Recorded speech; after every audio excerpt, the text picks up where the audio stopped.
Well, I've said that to them. I said, if you're not going to pay, we're not going to defend. I said, if you're not going to pay your bills, we're not going to defend you. And it also went for the attack. But if they got attacked, they said, well, does that mean you won't defend us? I said, are you current?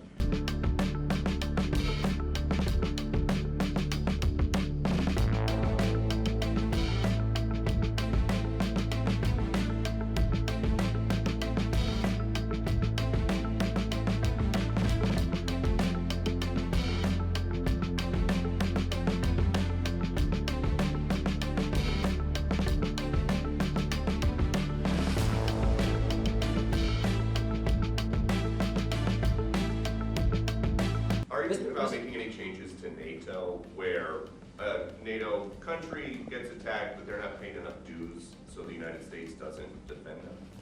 Well, I've said that to them. I said, if you're not going to pay, we're not going to defend. I said that 7 years ago. And because of that, they paid hundreds of billions of dollars. I said, if you're not going to pay your bills, we're not going to defend you.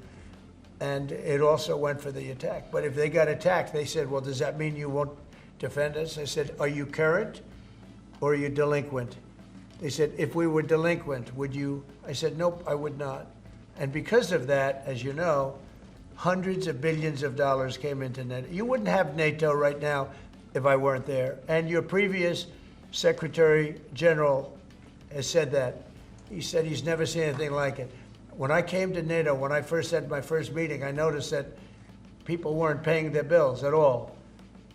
And I said I should wait till my second meeting, and I did. And I brought that up. And I said, if you don't pay your bills, we're not going to participate. We're not going to protect you. And when I said that, as soon as I said that, it was amazing how the money came in. The money came in, and now they have money. But even now, it's not enough. It's really not enough. They should be paying more. Mr. President, question on the investment, sir. You've overseen about $2 trillion worth of domestic private sector investments come in just about 2 months. This is the newest one. It comes after your announcement of a new shipbuilding office at the White House during your joint session to Congress. Can you talk about why this is important, not only for national security, but to continue the renaissance of domestic manufacturing? Well, we have to maintain a strong country. We have to maintain, we want to pay off debt. We have a lot of debt, but that'll start coming off quickly when this all comes around. Look, we've been supporting the whole world.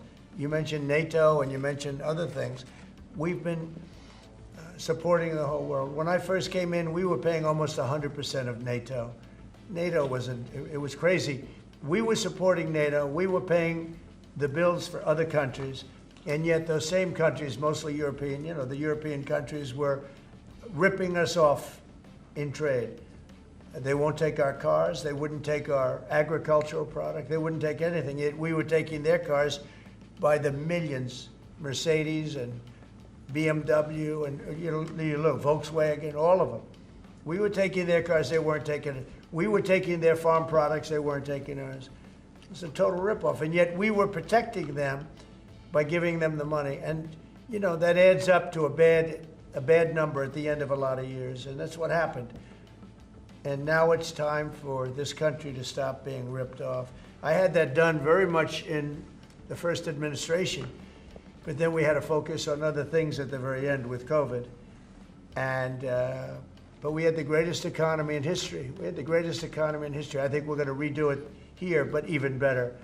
And I wanted to do what we're doing now in the first term, but we had so many other things to do. We had to fix the border, which we did. We had to fix our military. We rebuilt our military.